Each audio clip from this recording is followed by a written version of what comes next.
날아들고 있습니다. 저도 우리나라의 선전을 기대하면서 를 보고 있기도 합니다.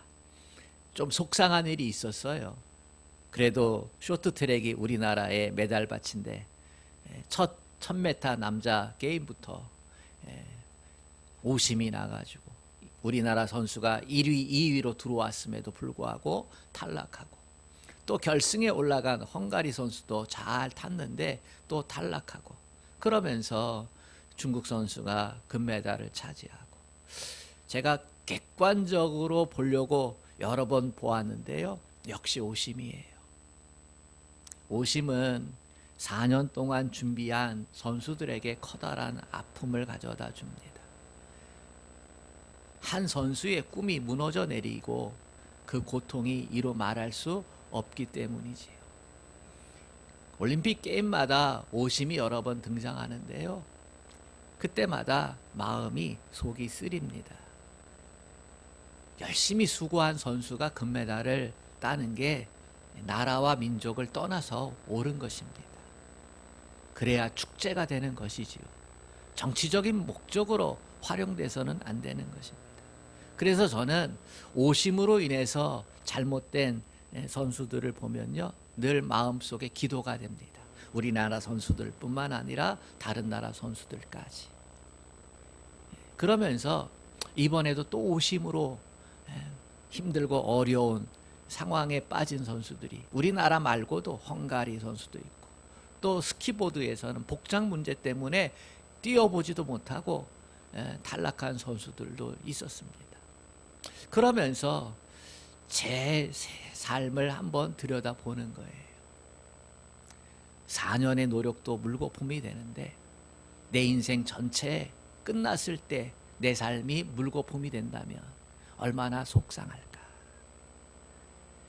젊은 선수들은 또다시 애쓰고 수고해서 4년 뒤에 아주 작은 기회를 얻을 수 있을지 몰라요.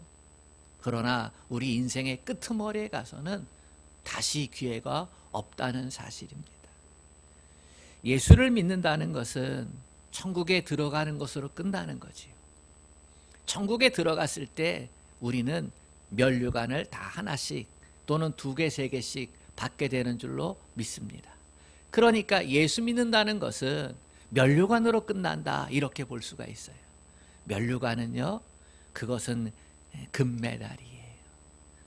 올림픽 초창기에는 월계수로 만든 면류관을 써줬잖아요. 그게 시대가 바뀌면서 금메달로 바뀌었거든요. 그러니까 성경에 기록된 면류관은 금메달이다, 이렇게 볼 수 있습니다. 예수님을 믿고 있는 믿음의 사람들, 여러분과 저에게는 하나님께서 주시는 면류관이 약속되어 있는 줄로 믿습니다. 믿음의 삶을 살다가 이 세상을 별세하면 주님께서 우리에게 면류관을 허락해 주시는 것입니다. 여러분과 저에게도 인생의 끝에서 이 면류관의 주인공이 될 수 있기를 주님의 이름으로 축복합니다. 올림픽에서 금메달 떠는 선수들을 보면 부럽습니다. 왜 부럽습니까? 수고의 대가를 받았기 때문이에요. 명예와 부귀가 따라옵니다. 세계적인 명성을 얻게 되어집니다. 그리고 그 명성은 한 해, 2해로 끝나는 게 아니라 어쩌면 평생 가기도 합니다. 평생토록 연금이 나오기도 하고요. 얼마나 좋습니까? 집안에 그런 사람 한 명만 있다면 얼마나 자랑스럽겠습니까? 얼마나 삶의 에너지가 각자 가족들, 형제들, 이웃들에게까지 이어져 가겠습니까? 그런데요, 이 세상뿐인 것입니다. 그래서 저는 올림픽 메달보다 천국에 가서 받게 될 면류관, 그 금메달이 더 좋습니다. 천국에서 누릴 영광은 이 땅에서 누리는 부귀와 영광과 차원이 다르기 때문입니다. 문제는 하나님께서 주시는 이 면류관을 위해서 신앙의 경주를 끝까지 잘 감당해야 되는 줄로 믿습니다. 신앙생활을 하다 보면 처음에는 열심인 분들이 있는데 그것이 끝까지 가면 좋은데 그렇지 못할 때가 너무나 많이 있습니다. 예수님을 믿었다라고 하는 것은 내 맘대로 살았던 삶을 떠나보내고 하나님께서 원하시는 삶, 하나님이 주인 된 삶, 하나님이 왕이 된 삶, 그것을 따라 살아가는 거거든요. 내가 주인 된 삶을 내려놓고 하나님이 주인 된 삶을 인정해 드리면서 살아가는 거예요. 그런데요, 이것이 잘 지켜지지 않을 때가 있습니다. 왜냐하면 내 자아 만족을 하기 위한 모습이 우리 가운데 포기가 잘 안 되거든요. 내가 포기되어지고 주님이 주인 된 삶을 살려면 그 과정 가운데 반드시 자아 부인이 있어야 되는데, 병든 자아 부인, 죄악의 종로로 됐던 자아 부인이 있어야 되는데 그게 쉽지가 않습니다. 잘 될 때에도 불쑥불쑥 튀어나오기도 하고 힘들 때에도 불쑥불쑥 튀어나오기도 하고, 그러면서 우리로 하여금 세상의 것에 다시금 속해 들어가도록 세속화되어지도록 그렇게 이끌 때가 많습니다. 예수님도 좋고요, 교회도 좋고요, 말씀도 좋고요, 찬양도 좋고요. 그런데 내 맘대로 하는 것, 세상도 좋다, 이렇게 타협을 하게 됩니다. 그래서 슬슬 은혜를 저버리게 됩니다. 봉사하는 것도 내려놓고요, 물론 합리적인 이유가 나름대로 있습니다. 주일날 한번 빠지면 별 문제가 안 되는 것 같아요. 헌금도 한번 빼먹으면 괜찮은 것도 같아요. 사고도 안 생겨. 금방 무슨 큰일이 일어날 것 같은데 그런 일도 일어나지 않습니다. 별 문제가 생기지 않습니다. 단지 내 마음만 하나님 앞에 죄송스럽고 껄끄럽고 그런 것이지요. 그러다가 교회에 다니는 것이 점점 사라지고, 기도하는 것을 멈추게 되어지고, 찬양하는 것을 멈추게 되어지고. 왜냐하면 이것은 영적인 활동들이거든요. 세상에 속하다 보면 이 영적인 감각이 무뎌지는 거예요. 그래서 나름대로 합리적인 생각, 위로의 마음을 떠올립니다. 내가 하나님 영원히 떠난 거 아니야. 난 다시 열심히 신앙생활 할 사람이야. 잠시 하나님 잠시만 봐주세요. 나 조금 세상에 놀다가 올게요. 이런 거지. 내 마음은 항상 하나님께 있다니까. 이러한 생각과 마음을 가지고 타협을 합니다. 그런데 여러분, 이게 얼마나 무서운 일인지 아십니까? 하나님이 주신 인생을 하나님 외면하고 자기 마음대로 살아가는 것이 얼마나 충격적인 결과를 가져오는지 아십니까? 운동선수 중에서요, 탄산 멀리하는 운동선수 많습니다. 술, 담배 멀리하는 선수들 많습니다. 하루 이틀 가지고 그건 차이가 안 나요. 그러나 그것이 한 달이 되고 1년이 되면요, 선수 수명과 그 능력에 엄청난 차이를 가져다 준다는 거지. 처음엔 못 느끼기 때문에 그것을 절제 못하는 선수들이 얼마나 많아요.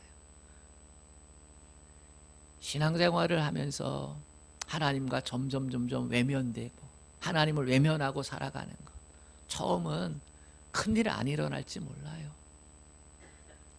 그럼에도 불구하고 하나님이 봐주신다 생각하면서 그런데 언제까지? 시간이 흐르면요, 그 차이는 나도 감당 못할 정도로 차이가 나는 거예요. 돌아오고 싶어도요, 돌아올 수 있는 상태가 되지 못할 때가 있습니다.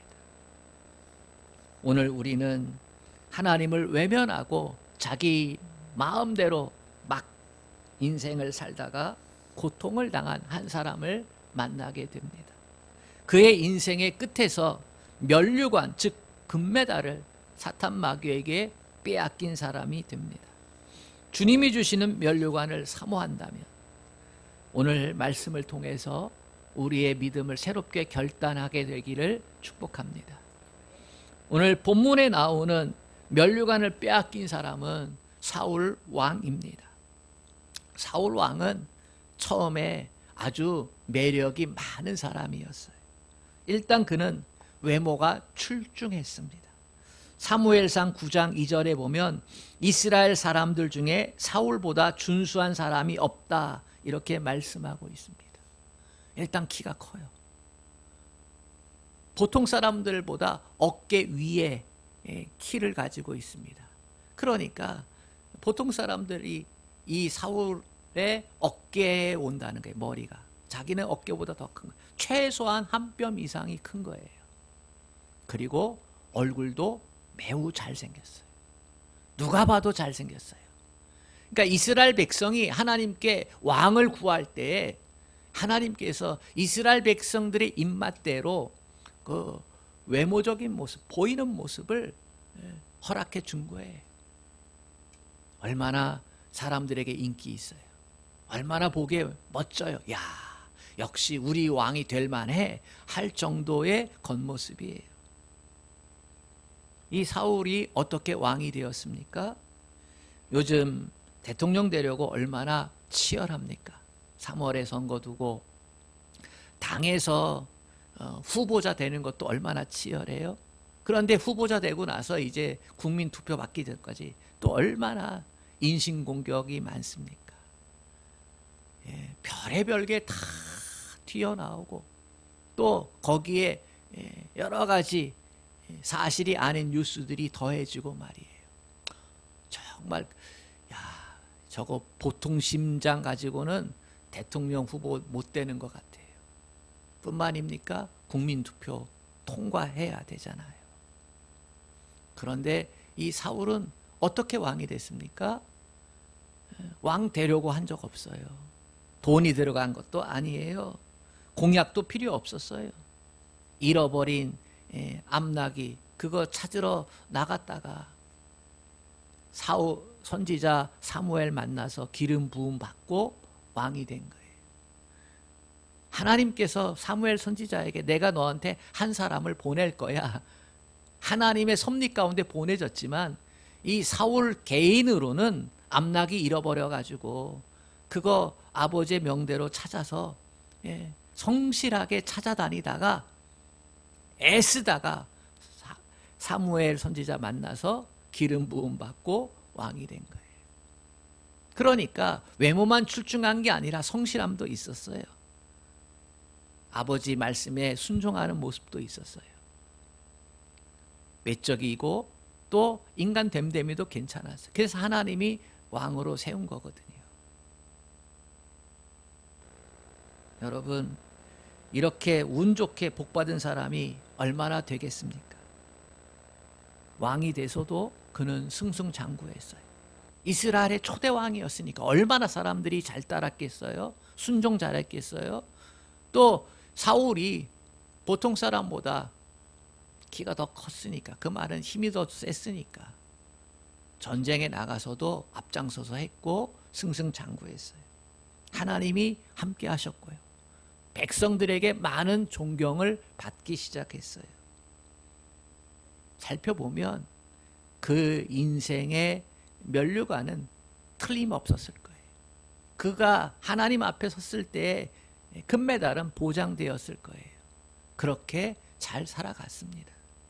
그런데 시간이 지나면서 문제가 발생을 합니다. 사울은 세월이 지나면서 막 살기 시작합니다. 막 살기 시작했다 이 말은 하나님의 은혜를 저버렸다는 거예요. 겸손의 사람에서 교만의 사람으로 변질되었다는 거예요. 사울이 하나님의 은혜를 떠나서 막 살게 되었다. 이런 모습을 성경은 우리에게 가르쳐주고 있습니다. 먼저 하나님의 말씀을 지키지 않았다는 것입니다. 막 살게 된 그 원인이 하나님의 말씀을 지키지 않았다는 거예요. 13절 말씀을 보세요. 사울이 죽은 것은 여호와께 범죄하였기 때문이라. 그가 여호와의 말씀을 지키지 아니하고. 오늘 말씀은 우리에게 충격적인 결말을 전하고 있어요. 사울이 죽었어요. 그냥 죽은 게 아니고 전쟁에서 죽었는데요. 죽은 이유를 뭐라고 설명하냐면 하나님께 범죄했다는 거예요. 어떤 범죄를 의미해요? 말씀을 따라서 순종하지 않았다는 거예요. 말씀을 지키지 않았다는 것이 사울이 범죄한 내용이고 그로 인해서 죽었다는 것입니다. 사울 왕은 왕이 된 후에 2년 동안은 하나님의 말씀대로 잘 살았습니다. 잘 살았어요. 하나님 말씀 지키면서. 그 당시 전쟁을 하게 되면 하나님께 물어보았습니다. 제사를 드리면서. 근데 전쟁할 수밖에 없는 상황이 되었는데 선지자 사무엘이 와서 제사를 드리는 것을 집도해야 되는데 그날따라 사무엘이 늦었어요. 그러자 이 왕이 마음에 답답해서 자기 자신이 제사를 주관해서 예배를 드리게 되었습니다. 이 일에 대해서 사무엘 선지자는 심하게 책망을 합니다. 왜 그렇습니까? 하나님의 종인 사무엘 선지자가 제사를 집도해야 되는데 왕이 그것을 집도했다 하는 거예요. 그 말은 기다릴 수 있는 시간이 충분히 있었다는 것을 의미하기도 하고 또 한 가지는 예배의 진정성을 이 사울 왕이 가지지 않았다는 겁니다. 예배, 전쟁에 나가서 승리를 할 때 먼저 하나님께 예배를 드리는데 이것을 이 전쟁이 하나님께 속해서 하나님께서 주신 지혜와 능력과 힘으로 이길 수 있다는 그 고백을 지금까지 전쟁 나갈 때마다 승리했으니까 여기에 집중을 안 하고 어떻게 싸울까, 어떻게 전략을 펼칠까, 어떻게 물자를 댈까 이것에 대해 더 신경 쓰다 보니까 전쟁의 승리는 하나님께서 주신다는 그 믿음을 점점 잊어버리게 되었고 그래서 그 예배를 소홀히 여겼기 때문에 요식행위로 전락시켰다는 거예요. 이것을 사무엘 선지자가 책망한 것입니다. 또 어느 날 하나님께서 사울 왕에게 아말렉 전쟁을 명하셨고 그것을 진멸하라 하셨습니다. 모든 것을 남김없이 다 멸하라고 하는 거지요. 이유가 있었습니다. 아말렉은 이스라엘 백성들이 출애굽을 할 때 광야에서 노략질했습니다. 무척 괴롭혔어요. 이것을 하나님께서 징계하시려고 하는 것인데요. 전쟁에 나가서 승리를 했습니다. 그런데 전리품을 진멸시키지 않습니다. 소와 양, 염소, 좋은 것들은 잘 따로 보관해 놓고 하찮은 것들, 별 볼 일 없는 것들은 다 죽여버렸습니다. 왜 그랬을까요? 하나님의 명령이 우선이 아닌 거예요. 전리품을 가지고 가면 누가 좋아합니까? 백성들이 좋아하는 거예요. 전쟁에서는 전리품이 있어야 백성들이 환호성을 지르잖아요. 또 병사들, 신하들도요. 그 전리품을 나눠주면은요 얼마나 더 충성하겠어요.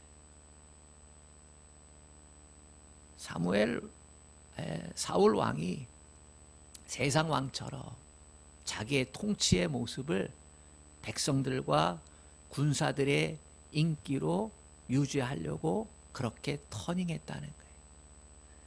하나님이 주시는 힘, 하나님이 주시는 능력 가지고 왕 노릇을 하고 전쟁을 감당하려고 하는 게 아니라 하나님보다 사람들을 더 바라보고 의지하기 시작했다는 거예요. 하나님의 명령보다 자신의 생각과 판단을 더 앞세우는 것이지요. 여러분, 우리가 살면서 우리도 이 사울 왕처럼 이런 실수를 할 때가 너무나 많습니다. 일상이 잘 되어지면, 내가 계획한 대로 잘 되어지면 더 이상 하나님께 묻지도 않고 하나님 의식하지 않고 하나님 앞에 진성성을 드리지 않고 사람을 더 의식하고 체면을 더 의식하고 그럴 때가 많아지는 거예요. 그게 변질이 되는 거지. 이게 참 어렵습니다. 하나님은 이 엘리트가 되어버린 사울왕에게 어떻게 대하고 계십니까? 사무엘상 15장 1절에 보면 이런 말씀이 있습니다. 내가 사울을 왕으로 세운 것을 후회하노니 그가 돌이켜 나를 따르지 아니하며 내 명령을 행하지 아니하였습니다. 왕 세운 것을 후회할 정도로. 왜요? 하나님의 말씀대로 지키지 않기 때문에. 하나님을 외면하고 살고 있기 때문에. 그래서 후회했다. 하나님의 마음을 기록하고 있습니다. 우리가 구원받은 것이 내가 잘나서입니까? 절대로 아닙니다. 내가 천국 백성 되는 것이 내게 어떠한 선함이 있어서입니까? 절대로 아닙니다. 우리의 부족함과 연약함에도 불구하고 하나님께서 우리를 사랑하시고 우리를 구원시켜 주셨기 때문에 그래서 우리가 구원받은 자 된 것입니다. 이 사실을 여러분 잊어버리지 마십시오. 여기서 떠나게 되어지면 막 살게 되어집니다. 누구도 예외가 없는 거예요. 우리에게 직분을 주신 것은 마찬가지입니다. 하나님의 뜻에 따라서 더 잘 복되게 살아서 저 천국에 가서 생명의 면류관, 의의 면류관 많이 받으라고, 영광의 면류관 받으라고, 그렇게 우리에게 더 복이 되게 하시기 위해서 우리에게 직분을 주시고 충성을 요구하시는 줄로 믿습니다. 여러분 가운데 막 살고 있는데, 하나님 외면하고 적당히 살고 있는데 아무런 문제가 없습니까? 그러면 여러분 경각심을 가지시기 바랍니다. 우리는 어떤 사고가 일어나면 경각심을 가져요. 무엇을 잃어버리면 경각심을 가져요. 그런데 그건 좀 늦은 거예요.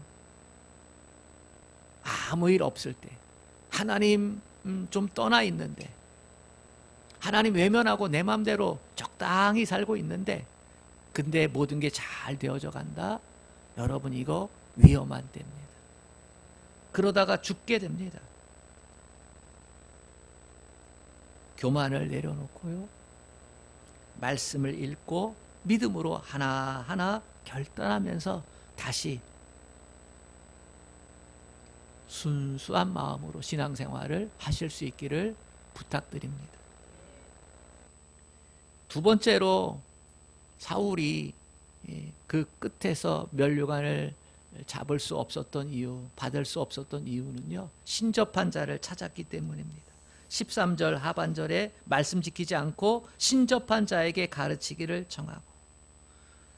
당시에 신접한 자는 누구를 말하는지 아십니까? 점을 치기 위해 죽은 자와 산 자를 연결시키는 사람이에요. 다시 말해서 죽은 자의 영을 불러내는 거예요. 죽은 자의 영은 귀신이지요.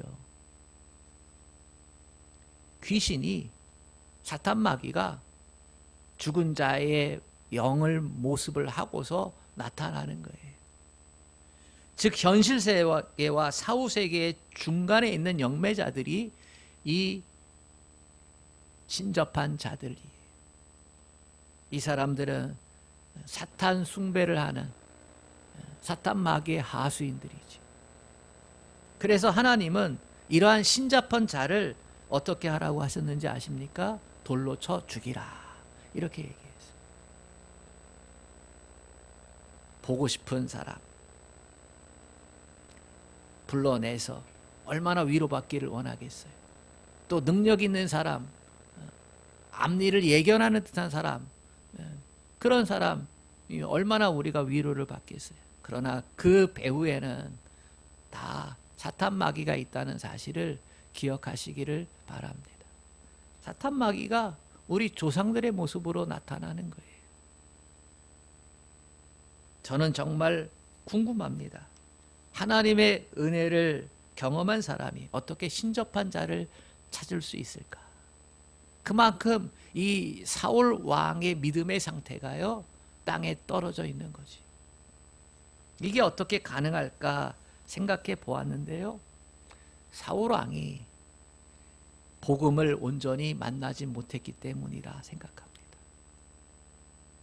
하나님의 은혜를 완전하게 깨닫지 못하고, 나의 나된 것은 하나님의 은혜라는 이 사실을 철저하게 경험하지 못하고, 하나님께로부터 생명을 얻은 것을 완전히 이해하지 못하고, 그렇게 은혜의 언저리에 있었기 때문이라고 생각해요. 우리는 예수 믿고 나면 주님 한 분이면 충분합니다, 이런 고백을 할 수가 있게 됩니다. 그런데 과연 정말로 그렇습니까?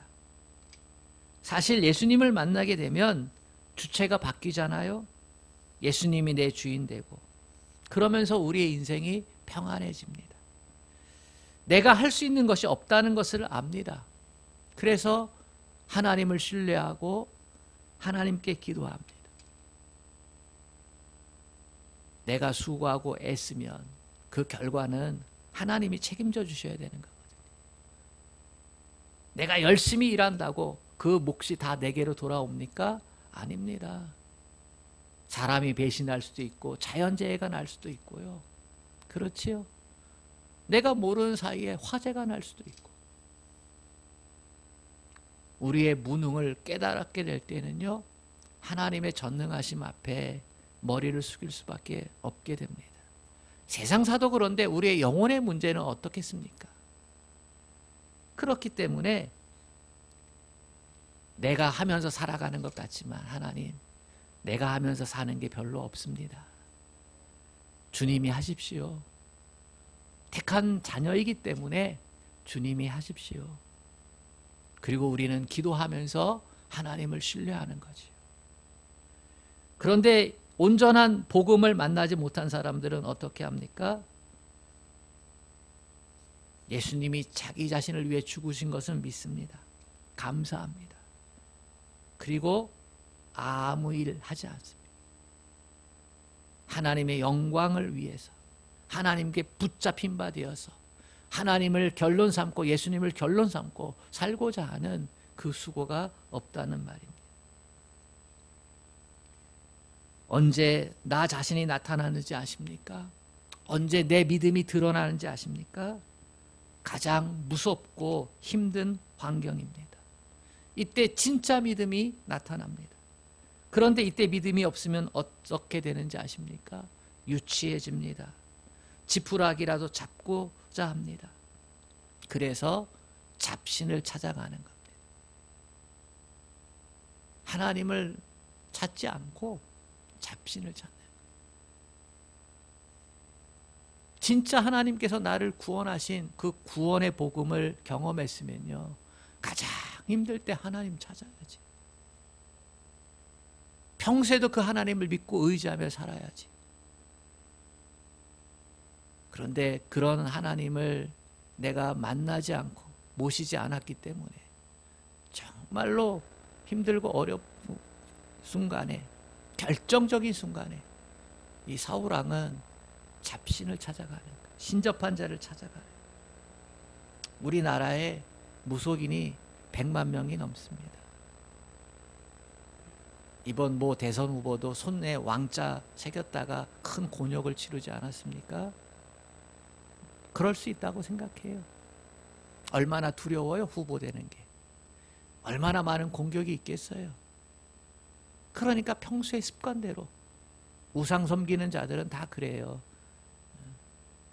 물질 우상에게 가기도 하고, 권력 우상에게도 가기도 하고, 여기서 안 되면 저기 가기도 하고. 그래서 우상 숭배자는요, 하나의 우상을 섬기지 않습니다. 잡신을 섬깁니다. 얼마나 많은 잡신을 섬깁니까? 3억 3천만 개의 잡신을 섬기는 겁니다. 왜요? 여기저기 해봐도 안 되니까. 두려움을 그렇게 벗어나고 싶은 거지. 그러나 우리는 유일하신 하나님, 전능하신 하나님, 만왕의 왕, 그 아버지 하나님을 섬기기 때문에 잡신에 마음을 빼앗기지 않습니다. 아멘. 목에 칼이 들어와도 잡신의 마음 뺏기지 않습니다. 목구멍에 풀칠해도 잡신의 마음 뺏기지 않습니다. 원치 않는 질병에 걸려도 잡신에 빼앗기지 않습니다. 왜 그렇습니까? 하나님의 사랑을 아니까. 내가 구원받은 것을 아니까. 그게 진짜니까. 그래서 나의 상황 때문에 하나님 되심이 흔들리지 않습니다. 혹시 하나님의 하나님 되심을 인정하지 못하고 자꾸 우상에게로 마음을 빼앗기고 점을 쳐보고 그런 분이 있습니까? 그러면 회개하십시오. 그것은 우리의 구원받은 가치를 폄훼시키는 것이고 하나님을 잡신 수준으로 끌어내리는 겁니다. 귀신과 교제하면 결과는 하나님을 대적하는 것입니다. 결국 사울 왕은 어떻게 되었습니까? 쫄딱 망했습니다. 하나님을 떠났기 때문입니다. 그 이유는 진짜 복음을 만나지 못했기 때문에 환경이 두려워서 신접한 자를 찾았기 때문입니다. 세 번째, 면류관을 받지 못하는 이유는 하나님께 묻지 않기 때문입니다. 14절에 여호와께 묻지 아니하였으므로 여호와께서 그를 죽이시고 그 나라를 이새의 아들 다윗에게 넘겨주셨더라. 사울은 하나님을 찾고 하나님의 뜻을 알아보려고 하지 않았습니다. 그냥 산 거예요. 자기 뜻만 생각하게 된 것이에요. 그러자 하나님이 그를 죽이신 거죠. 그리고 그 축복을 이새의 아들 다윗에게 넘겨줍니다. 왜 하나님께 묻지 않습니까? 그것은 평소에 하나님께 기도하지 않았기 때문입니다. 기도하지 않는 것이 왜 이토록 큰 문제가 되는 것입니까? 죽을 정도로 문제가 되는 것입니까?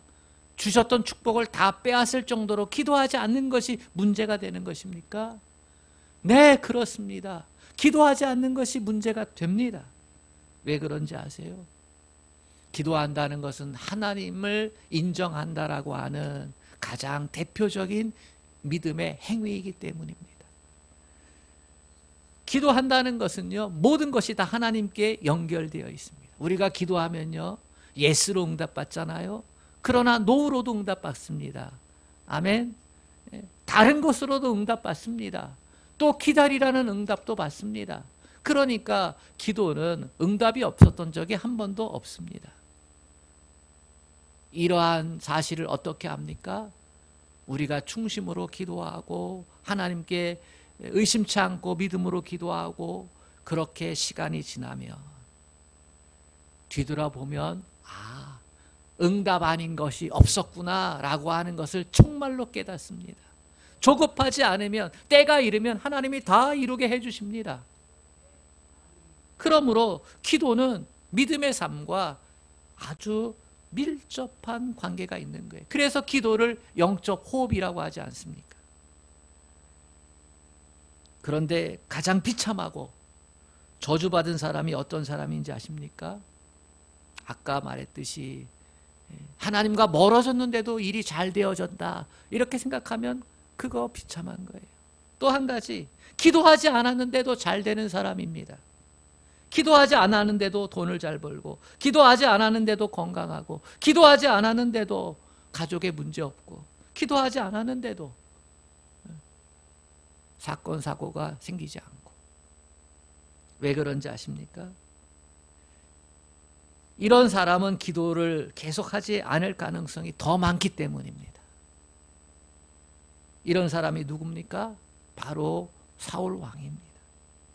기도를 하지 않아도 잘 되었어요.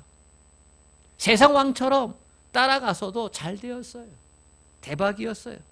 그런데 어떻게 됩니까? 그 끝에 가서 14절에 여호와께 묻지 아니하였으므로 여호와께서 그를 죽이셨다는 거예요.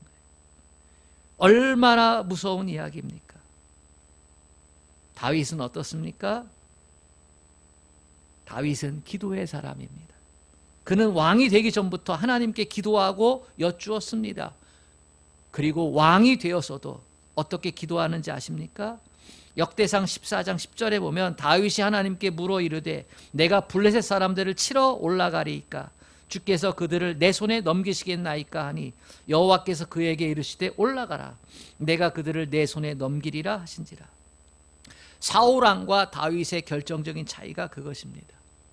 사울왕은 잘 될 때, 형통할 때에 하나님께 묻지 않는 거예요. 다윗은 어느 때든지 하나님께 물었어요. 그런데 다윗도 잘 나갈 때에 하나님께 묻지 않았던 적이 있습니다. 언제입니까? 밧세바하고 간음죄, 살인죄를 저질렀을 때. 그때 기도하지 않았어요. 지금 우리야 장군을 비롯해서 요압 장군이 전쟁터에 나가서 지금 전쟁 대치하고 있는데 왕궁에서 기도하지 않고 그냥 지붕 위를 거닐다가 밧세바를 보고 음욕이 들어와 간음죄를 그걸 감추기 위해서 그의 남편 우리야 장군, 충성스러운 장군을 죽이는 살인죄를 저지르고. 그런데요, 다윗은 왜 인생의 끝에서 면류관을 빼앗기지 않고 잡은 자가 되었습니까? 그것은 다윗이요 회개할 줄 알았기 때문에. 회개할 줄 알았기 때문에. 금방 돌이킨 거예요. 그 한 번의 실수로 인해서 금방 돌이킨 거예요. 회개를 철저히 한 거예요. 다시 복음 앞에 선 거예요. 나의 나된 것은 하나님의 은혜라. 아주 간단합니다. 하나님의 사랑을 다시금 인정하고 하나님께로 돌아간 것이 여러분 기도를 회복할 수 있기를 주님의 이름으로 축복합니다. 모든 일을 하나님께 물어보시기를 바랍니다. 물어보세요. 내 뜻을, 내 욕심을, 내 마음을 내려놓으세요. 그 내려놓는 걸 훈련해 봐야지 돼요. 그리고 하나님의 뜻을 찾으세요. 찾아질 때까지. 그렇게 어렵지 않습니다. 주님께서 가르쳐 주신 기도 기억나세요? 하늘에 계신 우리 아버지, 아버지의 이름을 거룩하게 하시며 아버지의 나라가 오게 하시며 아버지의 뜻이 하늘에서와 같이 땅에서도 이루어지게 하소서. 아버지의 뜻이 하늘에서 이룬 것처럼 땅에서도 이루어지게 하소서. 우리도 그렇게 기도해야 됩니다. 하나님, 나를 향한 아버지의 뜻이 무엇입니까? 나를 향한 아버지의 참된 뜻이 어디에 있습니까? 그것에 붙잡혀 그 뜻을 행하며 살게 하여 주시옵소서. 우리가 평소에 그렇게 기도하면요, 하나님께서 주신 구원의 복을 끝까지 누리게 되는 줄로 믿습니다. 우리의 면류관을 빼앗기지 않습니다. 사탄 마귀에게 빼앗겨서야 되겠습니까? 그 천국에 올라가서 하나님께서 주시는 그 영광의 면류관, 의의 면류관, 그거 쓰지 못하면 되겠습니까? 여러분, 인생 사는 것이 늘 어렵습니다. 현실은 참 어렵습니다. 그러나 우리는 신앙의 경주자입니다. 하나님이 우리 한 사람 한 사람에게 면류관 주시려고 기다리고 계십니다. 여러분, 이 믿음 가지시기를 축복합니다. 사울왕처럼 살지 말고 다윗처럼 살 수 있기를 축복합니다. 오늘 말씀의 결론은 계시록 3장 10절로 11절 말씀입니다.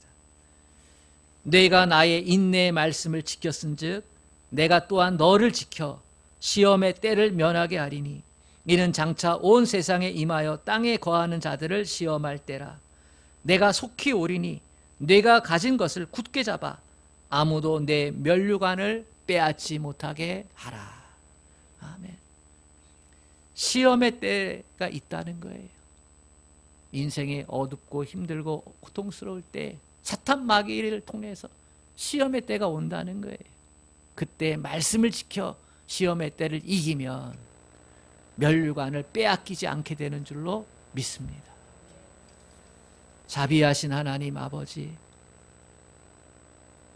우리에게 하나님께서 예비해 놓으신 면류관이 있는 줄로 믿습니다. 아버지, 구원받은 자로 처음부터 끝까지 살아낼 수 있도록 인도하여 주옵소서. 구원의 확신 가운데 거하게 하여 주시옵소서. 한눈 팔지 않게 하여 주시옵소서. 아버지, 우리의 면류관을 지켜낼 수 있도록 믿음의 경주를 잘하게 하여 주시옵소서. 나를 나대게 하신 십자가의 복음, 그 복음 안에서 형통할 수 있다고 하는 이 놀라운 믿음 가지고 아버지 축복의 주인공으로 살아가게 하여 주시옵소서. 하나님 안에 모든 것이 있음을 알고 천국은 침노하는 자의 것이라 했사오니 믿음으로 나아가 하나님께서 주시는 그 은택들을 누리게 하여 주시옵소서. 예수님의 이름으로 기도합니다. 아멘.